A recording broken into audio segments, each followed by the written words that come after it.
Today I'm going to share my top 5 favorite coasters at Six Flags Magic Mountain.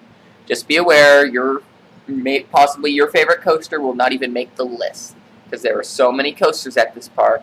I can't like them all, and honestly, not all of them are really that great. A lot of them are very overrated, but there are still a few really good rides there that I really enjoy. With that said, don't complain that your ride was not in this list, and just enjoy. It's my personal opinion. It's not trying to do anything else other than share my opinion. With that said, just enjoy. Just enjoy the video. At number 5, we have Green Lantern First Flight. From everyone pretty much I've heard, it's gotten negative reviews, but I never understood the hate for it. I never thought it was that bad. In fact, not bad at all.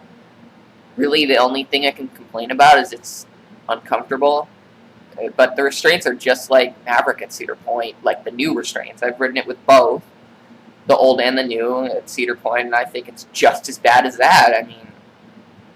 That's pretty much it. It's not that painful, it's just uncomfortable. And, I can tolerate it. It's not comfortable, but doesn't kill the ride. I still find it fun. I think it's very intense, and it's unique, and I just like the feeling, and it has no other feel to any other ride in the park, not even X2, which is another fourth dimension coaster. So I enjoy it. I like that you don't get the same ride every single time, and I find that very fun. And I don't find it painful at all, so this is why that's at number 5. At number 4, we have the New Revolution Virtual Reality Coaster. And I specifically say virtual reality coaster because without the virtual reality, it's not number 4. Though it is refurbished, and a lot of people are excited about it, Magic Mountain didn't really fix the ride. Just to be completely honest, they did nothing to the ride other than change the seats. Pretty much that's about it. The actual train is the exact same, like the chassis and everything. It's just they have new fiberglass seats with no shoulder harnesses. Honestly, it was always a smooth ride, so I don't know why people complain too much about the headbanging, because I never got any. It was a smooth ride, and I could care less they took it off. It's still a bad ride. It's not good. It's completely forceless and trimmed to death. But with the virtual reality, it's fun. It's really cool with the virtual reality. I hate how people are already hating it and they haven't even tried it. It's amazing. It makes it stand up with the top rides in the park. That's what I will say, is it makes it stand up with the best rides in the park. So you have this crappy old coaster that's now with the level of the main big coasters in the park. Just because of this virtual reality. I think that is amazing. And it's just, the whole experience is just overwhelming, and it's just awesome. You can just look around in any direction, and it's just amazing. I love it. It's pretty much the closest thing Magic Mountain will probably do to Universal Studio or Disney style of ride, which is really unique, but it also has that Six Flags thrill with it. Obviously Revolution isn't really that thrilling, but when you have the virtual reality, it changes up the ride and makes it much more unique. Number 3 is Viper. I love this coaster. I think it's very underrated. It's not very rough.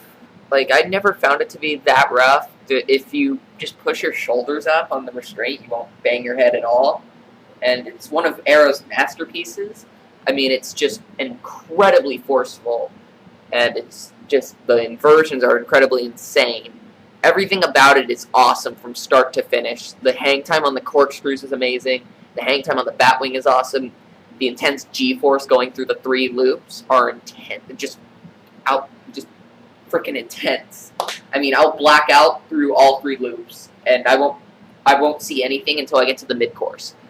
So, from the first loop to around the turnaround into the double loops, I will be blacked out. I love this coaster. I ride it all the time. I'll ride it in the back over and over and over again because nobody rides it anymore because they're too scared to ride it because it's, well, for most it's torture. But if you give it a chance to ride and you push your shoulders up, I think you'll enjoy the ride.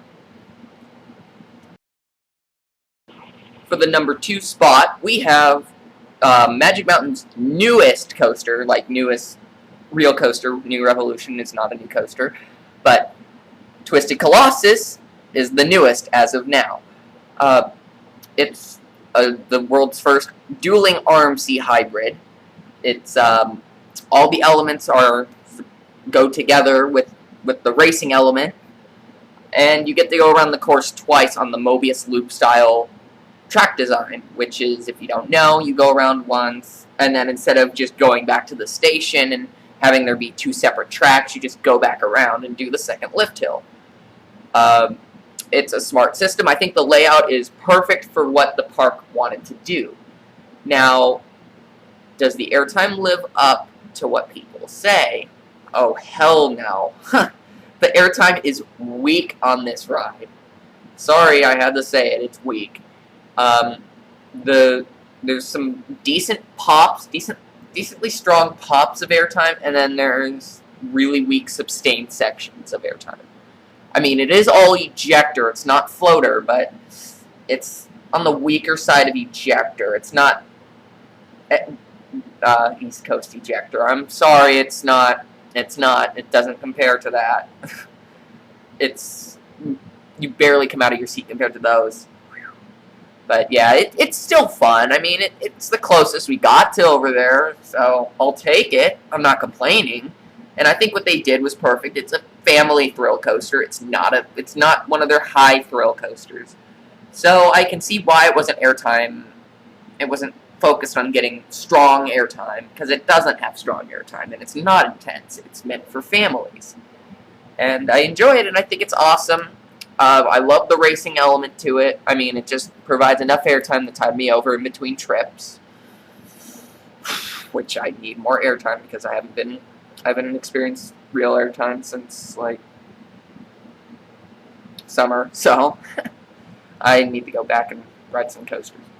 But, yeah, for now, I mean, it's fine, and I can't wait till Joker opens this year. That will hopefully bring some more airtime. I still don't know if it will bring East Coast airtime, but Twisted definitely is a step in the right direction. It brought some better airtime to California, and it's just overall fun. I mean, only complaint is that it has some trouble dueling, but I mean, I've gotten so used to it. I've given up on all hope of it ever racing again. So it's still fun, and that's honestly why it keeps it out of. Well, no, that's not why it keeps it out, but part of the reason it keeps it out of number 1 at Magic Mountain is because it doesn't do what it's supposed to do. Typical Magic Mountain. And last but not least, our number 1 is Full Throttle. I absolutely love this coaster. The launches are pretty good. I mean, they're not super strong. They're no accelerator, but they are decently strong, and the launch right into the loop is just flat out perfect. I mean, perfect. Just the amount of speed that they put you through that loop is perfect. Just hanging on that loop is just amazing. You feel like you're up there for a good 5 seconds just hanging. The hang time on it is unimaginable. Then coming down that loop, and then you go into a high G bank turn. Come over that into less forceful bank turn in the other direction, going over the mountain. Then go into a dive loop that dives into an old tunnel in the mountain where you stop, get launched backwards, hang upside down on that dive loop, go back through and get accelerated forward for a 3rd time, and then you go over the top of the loop for the first ever top hat over a loop. I mean, I do debate whether it's a top hat because the first side does not go vertical, and I've never seen a top hat that doesn't go vertical on one side. So I'll leave that up for debate, but I'm just putting that out there. It might not be a top hat, but yeah, they claimed it to be the first ever top hat, which is not true. But Anyway, that does, in the front row, you get some twisted Colossus style ejector in the front row when going over the top. You know, sustained ejector, but it's not super strong. And then you get, you know, the drop is not that good in the front. But the drop in the back is almost, I would say, as strong. No, I wouldn't say almost. It is as strong as Maverick at Cedar Point. The reason that it's not East Coast airtime, though, is because it's not sustained. It's only about a second that it lasts. East Coast airtime will last 3 seconds. But it is a unique position that you're in when you catch the airtime, so it's odd. You're kind of heading like in this weird direction, you kind of stop. It's hard to explain, but I love it, and it deserves #1 at Magic Mountain, more than any other coaster there.